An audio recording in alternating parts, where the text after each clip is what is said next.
Alright, so, Curse of Chucky. All I gotta say is that, first of all, this movie is awesome. I like it a lot. I think it's way better than the last one, which was Seed of Chucky, which was god awful. I've done a review on that if you want to watch it. It's like 12 minutes. Um, but let's get straight into it. So the movie opens up with this family getting Chucky, basically. And, shit starts going downhill as soon as they get him because the mom ends up dying because of Chucky. Anyways, the girl that plays the girl in the wheelchair is Brad Dorff's daughter, which is cool. I did not know that. That's a cool little portrayal, father and daughter acting right there. That's cool.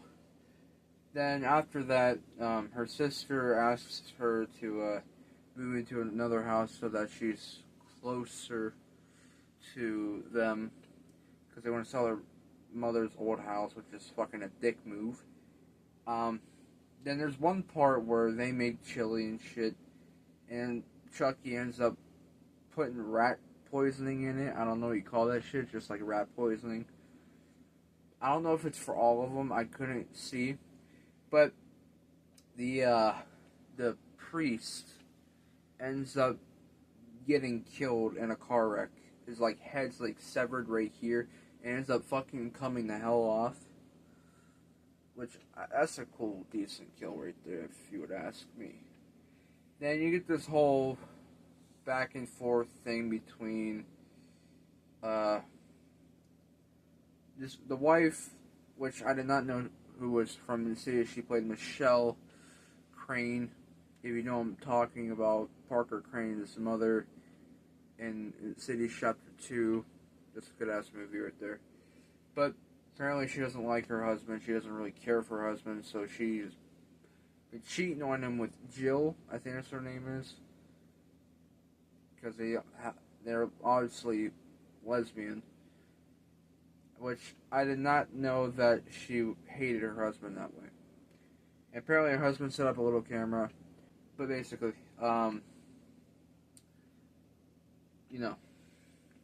And then you get the whole other, well, she ends up thinking that her own sister is turning on her, or turned on her, which is fucking, what the fuck, how would she do that? But you got the whole part where, Vika, or is it Vika? Nika, that's her name, Nika. She's looking up who could this doll really be, and it turns out it's Charles Lee Ray, obviously. And she's like, no fucking way.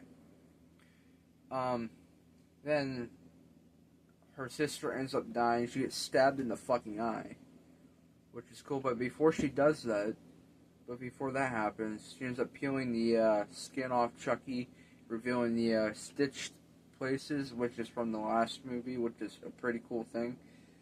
But she ends up dying. The husband ends up dying. He ends up, fucking hell. I forgot, he ends up getting this fucking tongue axed, which is a pretty decent kill. Jill ends up getting electrocuted to death. I mean, it's not all that good of a kill, if you ask me. It could have been more cooler.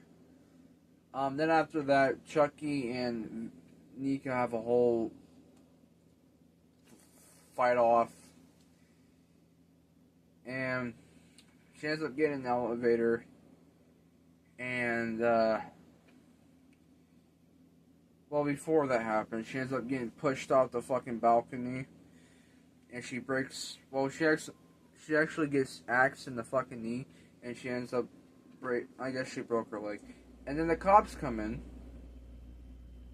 And, they accuse her of doing all of it. But before that happens, there's a little backstory. So the guy that you see in the fucking background, that's actually Charles Lee Ray. Apparently he's a friend of the family, and apparently he kidnapped Nika's mother, and he wanted to share her child with him. I don't fucking know what the hell's going on, but I like how it connects from the first movie where he runs out and it shows him going into the toy store, which is pretty cool. And then after that, they have a whole court case. And then the cop ends up dying.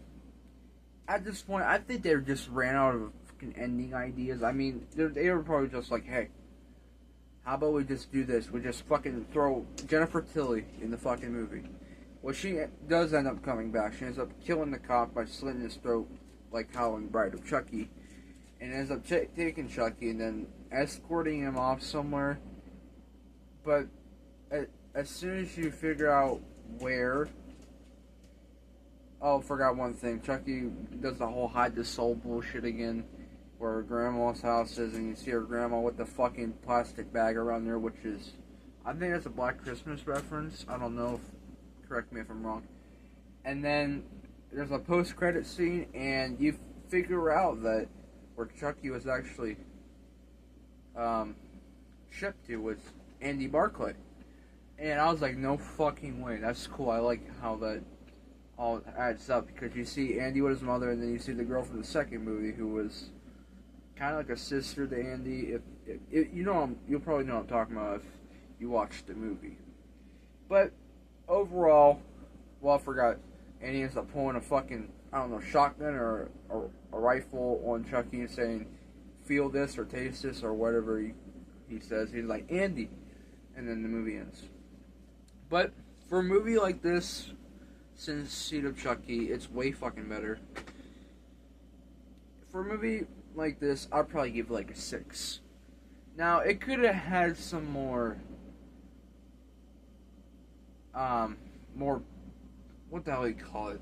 More places to shoot at, instead of just a whole fucking house. It reminds me of Friday the 13th, Part 8, Jason Takes Manhattan, where the whole movie, well, half of the movie takes place on a fucking boat. Like, they could have switched up. Okay, correct me if I'm wrong. Well, I know I'm wrong, but Child's Play 1 took place in a whole house, Child's Play 2 took place in a whole house, Child's Play 3... Was it a whole house? No, it was a military concentration camp. But, you know... Okay, scrap that. It could have been funny. I mean, that would have made the movie better, but it was... I understand what they were going for, or what they were going for. Because it's supposed to be horror-related and shit. Which I actually liked it a little bit more. But, overall, it's not a bad movie. Would I watch it again? Yes. But, yep, that's pretty much about it. Got one more review on Child's Play, which is called Chucky. And, yeah.